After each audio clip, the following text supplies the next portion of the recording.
हर बार की तरह राजा विक्रम फिर बेताल को पेड़ से नीचे उतारता है और पीठ पर लादकर उसे योगी के पास ले जाने के लिए चल देता है। ऐसे में एक बार फिर बेताल राजा विक्रम को बोलने पर विवश करने के लिए एक नई कहानी कहना शुरू करता है। कहानी है राजा रूपसेन और अंगरक्षक वीरवर की। वर्धमान राज्य में रूपसेन नाम का एक राजा राज किया करता था।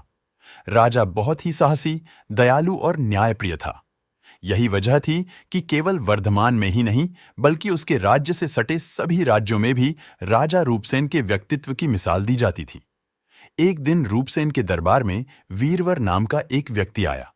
जब राजा ने उसके आने की वजह पूछी तो वीरवर बोला, मुझे नौकरी चाहिए और मैं अंगरक्षक के तौर पर आपकी सेवा करना चाहता हूं। वीरवर की यह बात सुनकर राजा ने कहा, मैं तुम्हें अपना अंगरक्षक बना सकता हूं, लेकिन उसके लिए तुम्हें अपनी कार्यकुशलता सिद्ध करनी होगी, ताकि मैं यह तय कर सकूं कि तुम मेरे अंगरक्षक बनने के लायक हो भी या नहीं।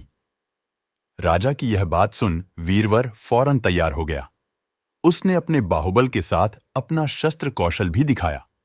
वीरवर की सभी विशेषताओं को देखकर राजा रूपसेन बहुत प्रभावित हुआ। राजा ने पूछा, वीरवर बताओ, अगर मैं तुम्हें अपना अंगरक्षक बनाता हूं तो तुम्हें प्रतिदिन खर्च के लिए क्या चाहिए?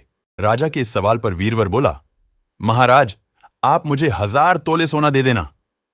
वीरवर का इतना कहना था कि दरबार में मौजूद सभी लोग हैरान होकर वीरवर की ओर देखने लगे। राजा रूपसेन भी वीरवर की मांग पर आश्चर्य में पडेढ़ गया।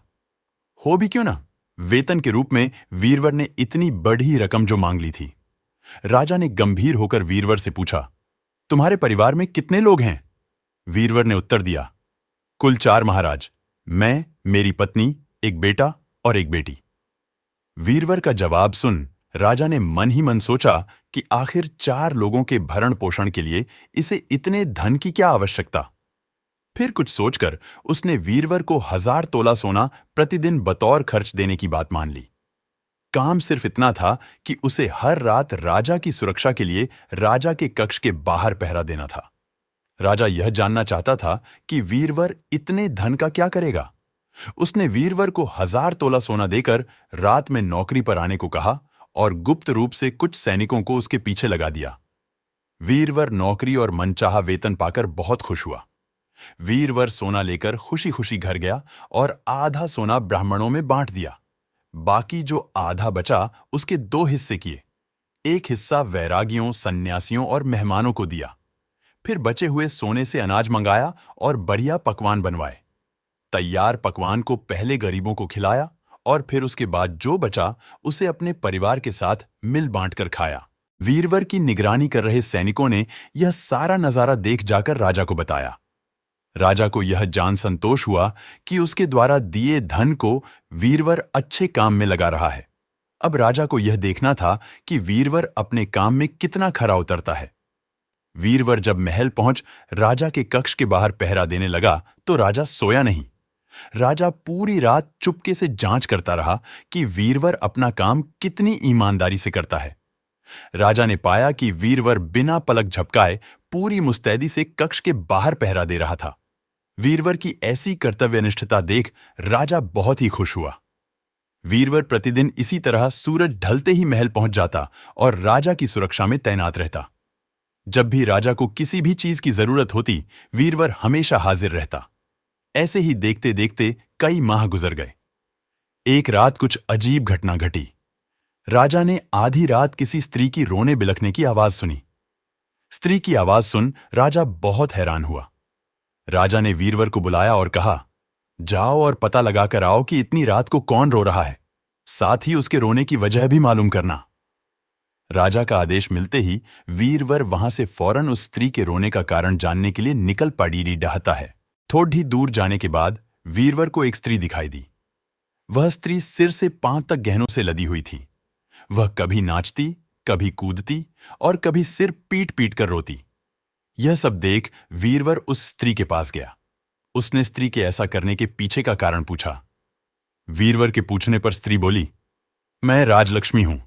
रोती इसलिए हूं कि राजा रूपसेन की जल्द ही मौत होने वाली है। उनकी कुंडली में अकाल मृत्यु लिखी है। अब उनके जैसा न्याय प्रिय और कुशल राजा चला जाएगा तो मुझे किसी और के अधिकार में रहना पाड़ी डीढ़ेगा। इसी बात का मुझे बहुत दुख है।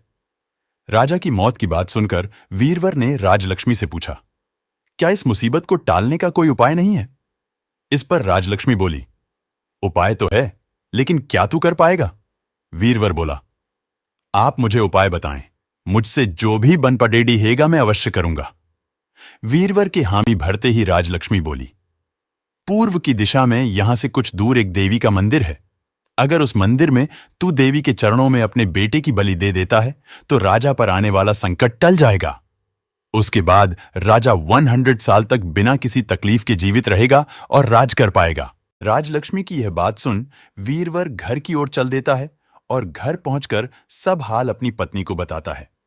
इतने में उसका बेटा और बेटी भी जग जाते हैं। जब वीरवर के बेटे को इस बारे में पता चलता है तो वह भी खुशी खुशी देवी के चरणों में बलि चढ़ने के लिए राजी हो जाता है। वीरवर का बेटा कहता है, सबसे पहले यह आपका आदेश, दूसरा राजा का जीवन बचा पाऊं, तीसरा देवी के चरणों में मृत्यु, इससे बढ़ा सौभाग्य मेरे लिए और क्या होगा पिताजी? आप अभी चलिए, मैं आपके साथ चलता हूं। बेटे की यह बात सुन वीरवर अपने पूरे परिवार को साथ लेता है और देवी के मंदिर पहुंच जाता है। मंदिर पहुंच वीरवर ने अपनी तलवार निकाली और यह कहते हुए, मां, यह बलि स्वीकार करो और मेरे राजा को लंबी आयु प्रदान करो। बेटे का सिर ढड्डर से अलग कर दिया। भाई की मौत पर वीरवर की पुत्री भी माता के चरणों में सिर पटककर अपनी जान दे देती है। पुत्र और बेटी दोनों के मर जाने पर वीरवर की पत्नी कहती है, पुत्र और पुत्री दोनों को खोने के बाद मैं भी जीना नहीं चाहती। इतना कहते हुए वीरवर की पत्नी वीरवर के हाथ से तलवार छीन अपना शीश माता के चरणों में चढ़ा देती है। पत्नी की मृत्यु के बाद अब वीरवर सोचता है कि मैं अपने परिवार में अकेला रह गया हूं, तो फिर मेरे जीने का भी क्या फायदा? यह सोचते हुए सामने पड़ी ही तलवार से वह खुद को भी खत्म कर लेता है। जब इस बारे में राजा रूपसेन को मालूम हुआ तो वह भी मंदिर पहुंचे और सारा नजारा देख बहुत दुखी हुए। उन्होंने सोचा कि मेरी जान बचाने के लिए 4 लोगों ने अपनी जिंदगी गंवा दी। ऐसे में धिक्कार है मेरे राजा होने पर। ऐसे जीवन का मैं क्या करूंगा? बस यही सोचकर राजा अपनी तलवार खींच लेता है। राजा अपनी तलवार से अपनी गर्दन काटने जा ही रहा था कि तभी अचानक वहां देवी प्रकट हो जाती हैं। देवी कहती हैं, राजन, मैं तेरे साहस से प्रसन्न हूं। तू जो भी वर मांगेगा तुझे वह हासिल हो जाएगा। देवी की यह बात सुन राजा कहता है, देवी, आप वीरवर और उसके परिवार को जिंदा कर दो। देवी तुनरत वीरवर और उसके पूरे परिवार को दोबारा जिंदा कर देती हैं। इतना कहकर बेताल बोला, बताऊं विक्रम, इन सब में सबसे बीडीडीढ़ा बलिदान किसका?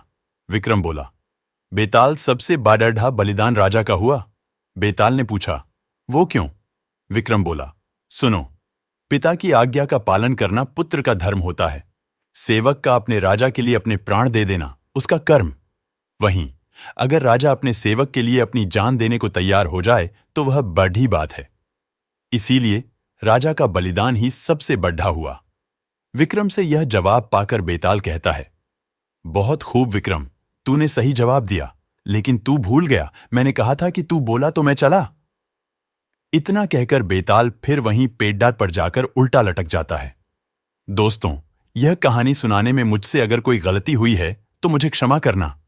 मैं आपके लिए ऐसे ही आगे कहानी लाता रहूंगा। इसके लिए आप हमारे चैनल को सब्सक्राइब कर दीजिए। हमें आपके सपोर्ट ये बहुत ज्यादा आवश्यकता है।